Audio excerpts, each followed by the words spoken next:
آج کے مسلمان کا سب سے بڑا جو گلہ بلیم الزام اور ایکسکیوز اور لاجک اور منطق ہے نا، وہ یہ ہے کہ یہ حالات بڑے خراب ہو گئے ہیں، ماحول بڑا گندا ہو گیا ہے، ہر طرف برائی ہے، نظر بندہ بچا نہیں سکتا، اور بندہ جو ہے نا دنیا میں ایسا گم ہو گیا ہے کہ فلاں جو ہے نا اب تو بچنا بہت مشکل ہے، اب تو نیکی بہت مشکل ہو گئی ہے، گناہ بہت آسان ہو گیا ہے، اب تو جناب وہ پہلے والے دور نہیں رہا، صحابہ کا زمانہ ختم ہو گیا، اور اب جو ہے نا ایمان کے اوپر چلنا بڑا مشکل ہو گیا ہے، جی بس اللہ ہی کسی کو چلا لے تو چلا لے۔ یہ جتنے ایکسکیوزز ہیں نا، یہ سارے شیطان کی طرف سے پھینکے گئے تیر اور جال اور مکر اور فریب ہے۔ جیسے ہم دنیا میں باتونی اور دھوکے باز لوگوں کی باتوں میں آ کر اپنا کروڑوں اربوں روپے جو ہے نا جوے کے اوپر، سٹے کے اوپر اور آج کل کی 2 نمبر ٹریڈنگ کے اوپر جو ہے نا وہ لگا کر خالی ہو جاتے ہیں اور فریب کھا لیتے ہیں، تو اس وقت ہم یہ نہیں کہتے کہ دنیا یہ ہو گیا ہے، دنیا وہ ہو گیا ہے، تو دنیا کے معاملے میں ہم کہتے ہیں میری غلطی تھی، مجھے ایسا نہیں کرنا چاہیے تھا، اور مجھے جو ہے نا سوچ سمجھ کے فیصلے کرنے چاہیے تھے۔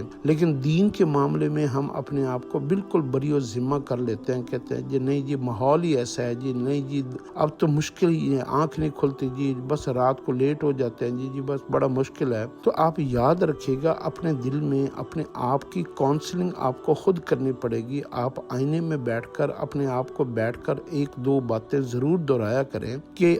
جب فرعون کے گھر میں اللہ رب العزت جو ہے نا آسیہ کو، جو ان کی بیوی تھیں اور موسیٰ علیہ السلام کے اوپر ایمان لے کر آئیں، تو آسیہ کا جو ماحول تھا نا وہ ہمارے ماحول سے کہیں زیادہ مشکل تھا، کہ وہ فرعون کی بیوی تھی، ملکہ تھی، فرعون کے گھر میں رہتی تھی، فرعون کی ساری جابرانہ ظالمانہ ماحول اور ان سارے حالات کو دیکھنے کے باوجود انہوں نے دل میں فیصلہ کر لیا کہ میں نے ایمان لے کر آنا ہے، تو اللہ نے ان کو ایمان عطا فرما دیا۔ اسی طریقے سے یعنی ماحول ایسا تھا کہ ایمان نہ لانے والا ناممکن ترین حالات کے اندر بھی آسیہ ایمان لے کر آ گئیں، اور وہ آسیہ جو ہے نا وہ جو ہے نا اللہ رب العزت نے نا ان کو جو ہے نا فرعون کے گھر کے اندر ایمان لانے کا جو ہے نا وہ توفیق عطا فرمائی، حالانکہ وہ ایک خاتون تھی، کمزور تھیں، اور وہ جو ہے نا ماحول اور عیش و عشرت میں پلی ہوئی تھیں، اور ایک ظالم بادشاہ کی بیوی تھی، لیکن اس کے باوجود جب دل فیصلہ کر لیتا ہے نا تو انسان حالات کا گلہ نہیں کرتا۔ اگر آپ اس کے مقابلے میں دیکھیں تو نوح علیہ السلام کا بیٹا، نوح علیہ السلام نبی، گھر کا ماحول نبی کا گھر، اور ایسی دینداری کے حد کوئی نہیں، لیکن بیٹے نے کیا فیصلہ کیا کہ میں نے ایمان نہیں لے کر آنا۔ اس نے کشتی کو دیکھ لیا، اس نے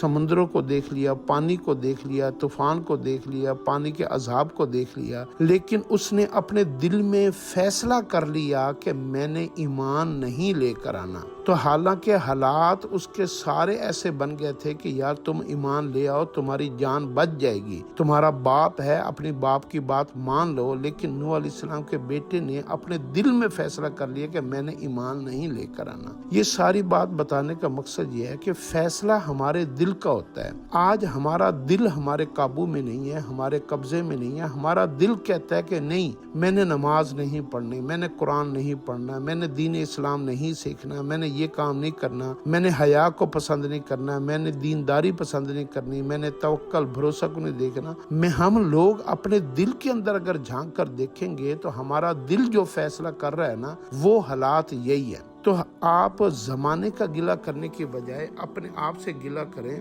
کہ میرا دل جو ہے نا وہ کہاں کھڑا ہوا ہے۔ تو ہمارا دل جو ہے نا اس وقت ہمارے قابو میں نہیں ہے۔ اب ہم نے جب بھی فیصلہ کرنا ہے اپنے دل سے فیصلہ کرنا ہے۔ جب آپ دل سے فیصلہ کر لیتے ہیں نا تو سارے حالات آپ کے جو ہے نا ماتحت ہو جاتے ہیں، اور جب آپ کا دل آپ کی کسی اور چیز کی خواہش کرتا ہے اور آپ دل کے ماتحت ہو جاتے ہیں تو پھر ساری چیزیں پہاڑ لگتی ہیں۔ اس لیے اپنے دل کے اوپر محنت شروع کریں۔ عورتیں، پیسہ، دولت، ہوس، حرص، ان چیزوں سے اپنے دل کو بچائیں، روکے تھامیں، ٹھہراؤ پیدا کریں، حوصلہ پیدا کریں، تو پھر دیکھیے کہ آپ کے دل اتنا مضبوط طاقتور ہو جائے گا۔ اللہ نے بھی بندے سے دل ہی مانگا ہے، الا من اتى اللہ بقلب سلیم۔ ہم لوگوں نے اپنے دل کے اوپر محنت کرنا چھوڑ دی ہے۔ تو پہلے اللہ والے کیا کرتے تھے کہ وہ کئی سال اپنے دل کے اوپر محنت کرتے تھے، اپنے دل کی وہ وہ بات مانتے تھے جو اللہ اور اللہ کے حکم کے تابع ہو، اور ہر اس بات کو رد کر دیتے تھے جو اللہ اور اللہ کے حکم کے خلاف ہو۔